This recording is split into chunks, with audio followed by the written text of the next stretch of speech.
Good morning बच्चों। आज हम कर रहे हैं अध्याय 1 में हम सीखेंगे आज सन्निकट, संख्याओं का सन्निकट द्वारा आकलन करना।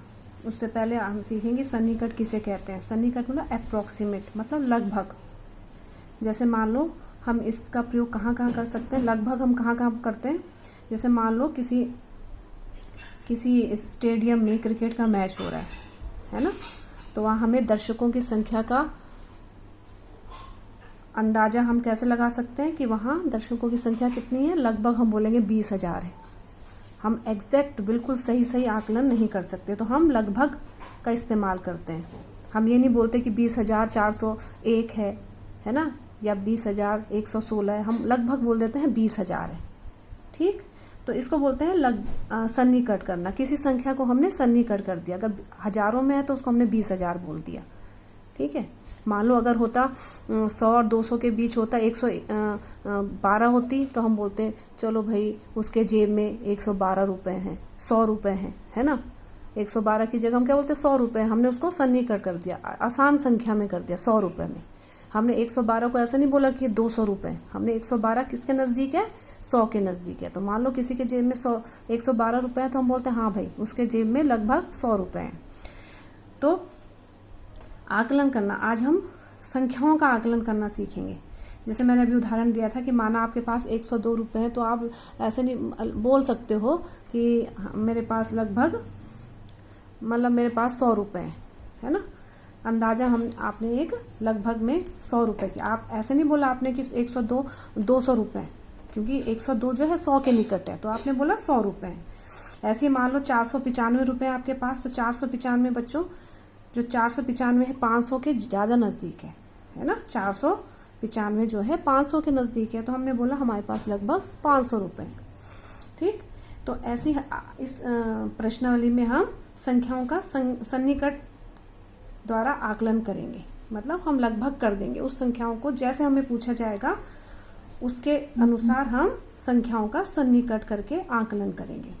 देखो जैसे ये पहला है, सन्निकट द्वारा निकटतम दहाई तक आकलन करना। दहाई मतलब इकाई दहाई, मतलब हमने इस 2 का सन्निकट करना है। मतलब ये 28 जो है, अब ध्यान से देखो बच्चों, ये जो 28 है ये किस किस के बीच है, 20 और 30 के बीच में है ना। 20 और 30 के बीच में है ना 28। 28 है 20 और 30 के बीच में, लेकिन 28 जो है किसके नज़दीक है, 30 के नज़दीक है। तो हम ये इसको हम अब क्या लिख देंगे, 30 लिख देंगे। 28 को हम 30 लिख सकते हैं, या इसका हमने सन्निकट द्वारा आकलन कर दिया 30।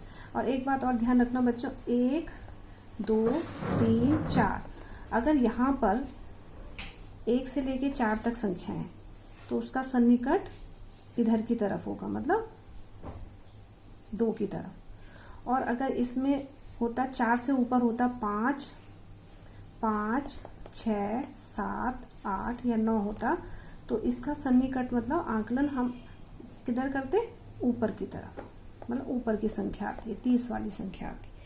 जैसे यहाँ पर देखो 8 है, 8 इधर है, 5 6 7 8, 5 से ऊपर होगा तो सन्निकट अगली संख्या हो जाएगी। जैसे 28 के बाद 29 30, नज़दीक कौन सा है, 30, तो हम ये 30 कर देंगे। अब देखो 32 है, यहाँ पर 2 है, तो 32 किसके नज़दीक है ज़्यादा, 30 के नज़दीक है। 32 किसके बीच में, 30 और 40 के बीच में, तो हमने 32 को हम बोल सकते हैं ये भी 30 के नज़दीक है।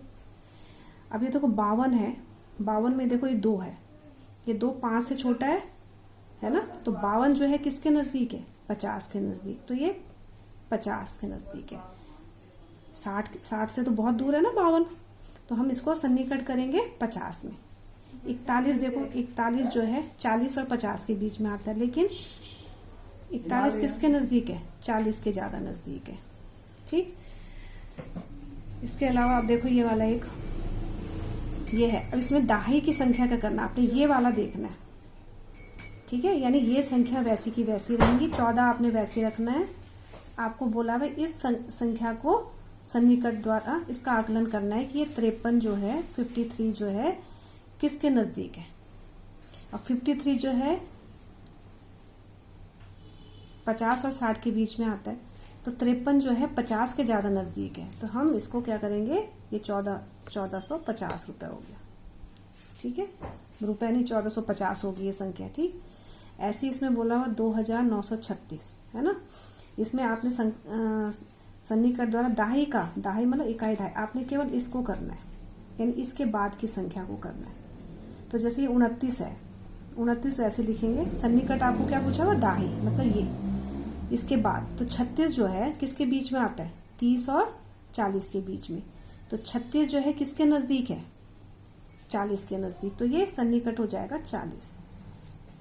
ठीक है, बाकी जो है बाकी आप खुद करेंगे।